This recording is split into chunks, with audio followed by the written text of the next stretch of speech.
हूं जागृति शर्मा। आप देख रहे हैं न्यूज फॉर नेशन की खास पेशकश दिन भर की 10 बड़ी खबरें। तो चलिए कुछ मिनटों में हम आपको बताएंगे कि आज दिन भर बिहार में क्या कुछ बड़ा हुआ और कौन सी खबरें रही सबसे ज्यादा चर्चा में और किन खबर का असर आप पर सीधा पड़ने वाला है। तो चलिए शुरू करते हैं आज की पहली बड़ी खबर के साथ।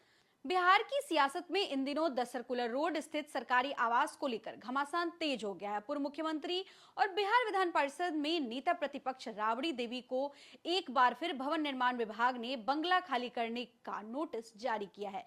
सरकार और राष्ट्रीय जनता दल के बीच यह मुद्दा अब महज आवास का नहीं बल्कि सियासी संदेश का विषय बन गया है।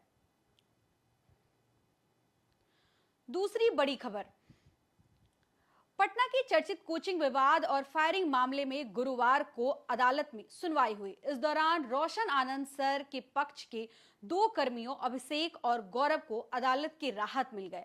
वहीं फैजल खान उर्फ खान सर और उनके दोनों गाइड्स की जमानत याचिका पर फिलहाल कोई फैसला नहीं आया है। तीसरी बड़ी खबर, बेगूसराय गैंगरेप कांड और भोजपुर के भरत तिवारी एनकाउंटर मामले को लेकर नेता प्रतिपक्ष तेजस्वी यादव ने बिहार सरकार पर तीखा निशाना साधा। पीड़िता से मुलाकात के बाद उन्होंने कहा कि बिहार में अपराधियों का मनोबल बढ़ गया है, कानून का डर खत्म हो चुका है और प्रशासन पूरी तरह विफल है। तेजस्वी यादव ने आरोप लगाया कि मुख्यमंत्री सिर्फ दावे कर रहे हैं जबकि राज्य अपराध की घटनाओं से कराह रहा है। चौथी बड़ी खबर, भोजपुर के भरत तिवारी एनकाउंटर मामले पर मुख्यमंत्री सम्राट चौधरी ने पहली बार प्रतिक्रिया दी है। उन्होंने कहा कि सरकार इस मामले को गंभीरता से देख रही है और यदि किसी स्तर पर गलती पाई जाती है तो कार्रवाई तय है। उन्होंने यह बात पटना के ज्ञान भवन में आयोजित संविधान हत्या दिवस कार्यक्रम में कही। मुख्यमंत्री ने कहा कि जब भी कोई समस्या सामने आती है तो सरकार तुरंत चिंतित होकर आगे बढ़ती है। इस फैसले में राज्य के सबसे उच्च स्तर के आयोग का गठन किया गया है, जो गलत होगा उस पर कार्रवाई होगी।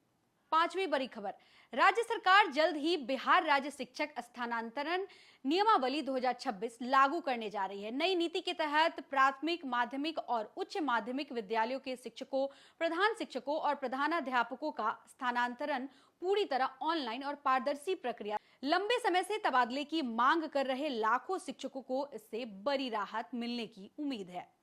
छठी बड़ी खबर, भाई वीरेंद्र ने भरत तिवारी एनकाउंटर मामले में पुलिस कार्रवाई पर सवाल उठाते हुए कहा कि बिहार में एनकाउंटर की घटना को जाति और समुदाय के आधार पर अलग अलग नजरिए से देखा जाता है। उन्होंने आरोप लगाया कि दलित, अल्पसंख्यक और स्वर्ण समुदाय के मामलों में अलग अलग रवैया अपनाया जाता है जिसे बर्दाश्त नहीं किया जाएगा। सातवीं खबर, भारतीय नागरिकता को लेकर एक बार फिर चर्चा तेज हो गई है। आम लोगों के बीच यह धारणा रही है कि Aadhaar card, pan card, voter ID card और पासपोर्ट नागरिकता के प्रमाण है, लेकिन सरकारी नियमों के अनुसार इन दस्तावेज का मुख्य उद्देश्य पहचान, वित्तीय लेन देन, मतदान या यात्रा से जुड़ी जरूरतों को पूरा करना है। इन्हें भारतीय नागरिकता का अंतिम प्रमाण नहीं माना जाता। यानी अगर किसी के पास भारतीय पासपोर्ट सहित Aadhaar card, pan card, voter ID card भी है तो वह खुद को भारतीय नागरिक होने का दावा नहीं कर सकता है। आठवीं बड़ी खबर, भोजपुर जिले के शाहपुर के बिलौटी गांव में भरत भूषण तिवारी एनकाउंटर की जांच तेज हो गई है। इसी कड़ी में इस प्रकरण की जांच के लिए जो न्यायिक आयोग गठित की गई है उसके अध्यक्ष रिटायर्ड जज विनोद कुमार सिन्हा बिलौटी गांव पहुंचे। विनोद सिन्हा ने बिलौटी गांव में जाकर भरत तिवारी के माता पिता और अन्य परिजनों से मुलाकात की है। उनके साथ डीआईजी सत्यप्रकाश, डीएम तन्मय सुल्तानिया और भोजपुर जिले के एसपी राज भी मौजूद रहे।